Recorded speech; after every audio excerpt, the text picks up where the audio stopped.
यवतमाळमध्ये लागवडी योग्य पाऊस झाल्याशिवाय पेरणी करू नका असं आवाहन जिल्हाधिकारी विकास मीना यांनी तिथल्या सगळ्या शेतकऱ्यांना केलंय। तसंच शेतकऱ्यांनी पाऊस येण्याच्या आधी धूळ पेरणी शेतकरी करत असतात, त्यामुळे शेतकऱ्यांवरती दुबार तिबार पेरणीचं देखील संकट उभं राहतं। जोपर्यंत भरपूर पाऊस पडणार नाही तोपर्यंत पेरणी करू नका।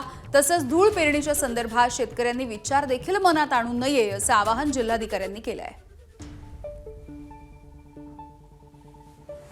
तो माझी सगळ्यांना विनंती आहे की अल नीनो कारणामुळे आपला पाऊस कमी येण्याची शक्यता आहे। या कारणामुळे आपल्याला पेरणी तेव्हाच करायचे जेव्हा आपला जे जमीन आहे ते ओली होणार आहे।